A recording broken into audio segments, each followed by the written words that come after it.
Hi everyone, it's Ashley from ashleymeganedgar.com. Thanks for joining me today.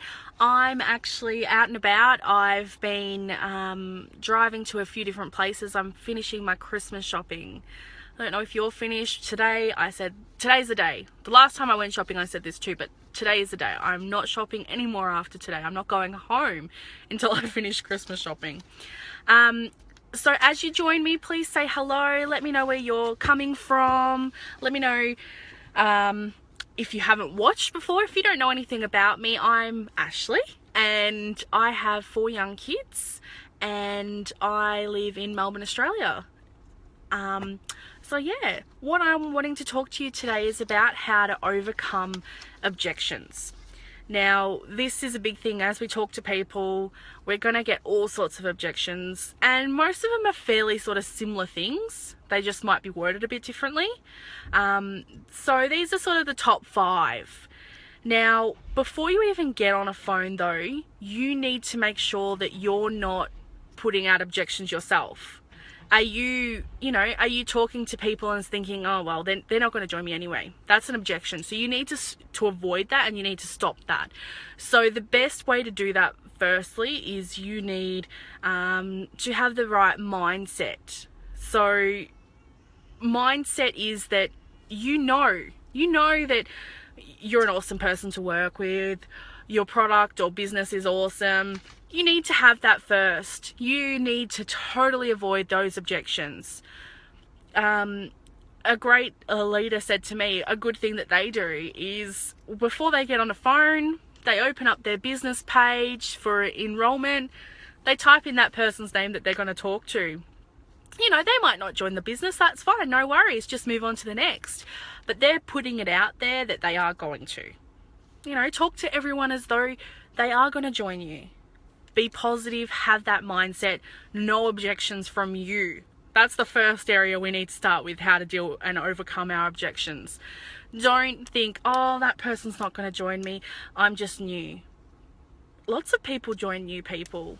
You know, you might have more time. Maybe they might have had another business where they were with someone who had been in the business for a long time and they didn't have any time for them. Maybe they want someone that's new, that's actually going to spend a bit more time with them. So don't be worried if you're new. And a lot of people like honesty, you know.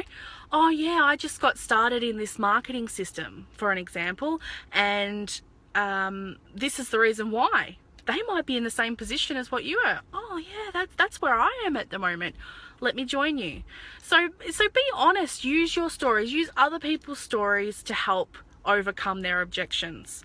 Now, when you sort of first get on a phone call, you need to make sure that you don't start it off as being salesy and pitchy.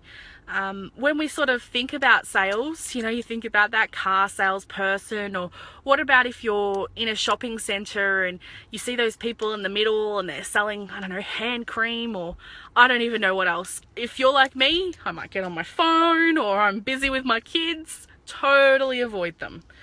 And you don't want to start off the call like that. You don't want people to be feeling uncomfortable and feeling like all you want is a sale. You're calling them to help them. That's the difference. That's how you have to build your relationships. You have to build your rapport. You're helping people in this industry. We're not here to just push products, and you know, that's not going to make you in this business. Okay, so what's sort of some things that you could say when you first get on a phone call? You know, if you're using like what I use, which is attraction marketing, I have a lot of my leads come to me, and I'll give them a call and I'll sort of say, look, hi, it's Ashley.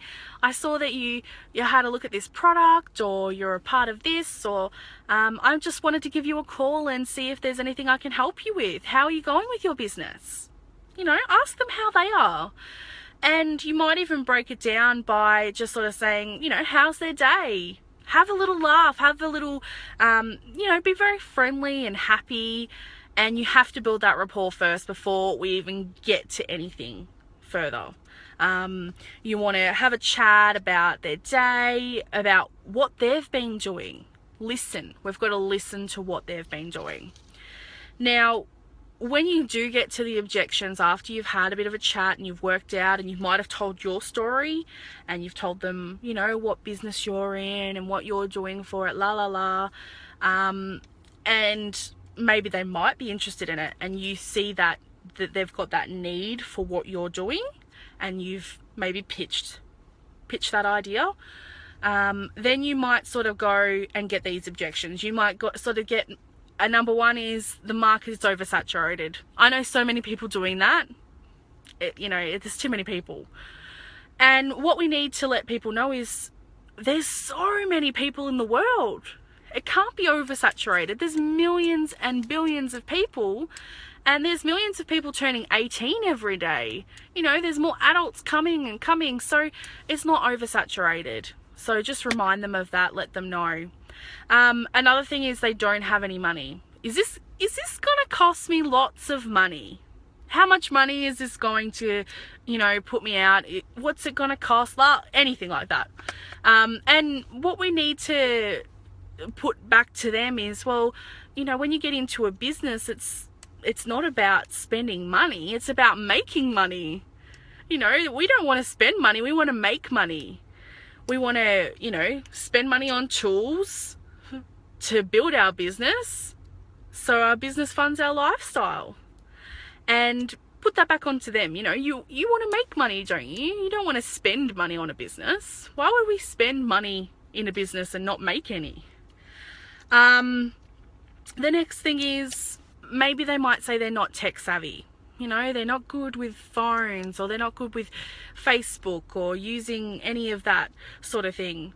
And just let them know most top leaders aren't. Most top leaders aren't. If you're really tech savvy, you might overcomplicate it.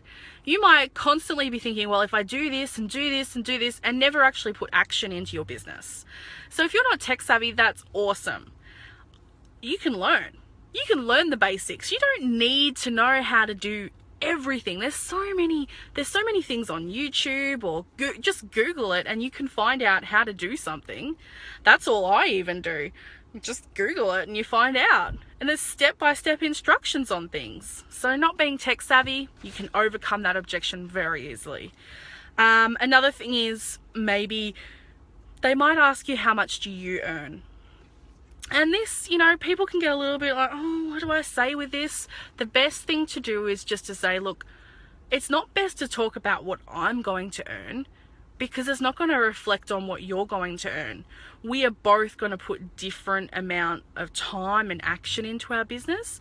You might earn a lot more than me. You might not. It depends what you put into this business. There is the opportunity to earn a lot of money, definitely. But you have to put the effort into your own business. And lastly, another thing is, you might be talking to some people that have tried some things that are similar, or have tried, other network marketing businesses and decided it's not for them. So this is where you need to dig deeper. You need to ask questions, listen to what they're saying. Some people might blame it on their upline. And ultimately there is so many things out there, you can't blame it on someone else. So you just, subtly try and remind them of that. Well, maybe you could have done this, or maybe for next time you could do that. Some people might blame it on that they didn't have enough time. You could help them by saying, well, maybe next time you create a daily action plan. Did you plan out your time so you could fit in your business? There's all sorts of things, and you've got to listen. And most often than not, even what I found with a lot of people is they're not really they haven't put any action into their business. They've expected that it's just going to happen. People are going to want to buy their product off them, or but you do have to put work into this business. So be honest about that. Yeah, no, it's not a business where you just sit back and the money starts rolling in. You do have to work. But there is so much out there to help them learn, to help them grow their business. So just be excited for them. Let them know that even if they haven't succeeded previously, it doesn't mean they should give up entirely. Anyway, there's some top objections, overcoming objections, and I thought that's really helpful because when you sort of get on a phone, you get nervous, you start thinking, oh, even I did at the beginning. You know, I would always think, oh, it's not for this person, or no, they're not going to want to do it because of this, or they don't have enough time, or they don't have enough money. Don't put the objections in those people's minds as well. You know, everyone can do this if they want it. Okay, so I hope that has helped. Please feel free to reach out. I would love for you to follow me by liking my page or going to ashleymeganedgar.com/newsletter to keep up to date with everything that I might share in the future. And I hope to chat with you soon. Thanks so much. Bye.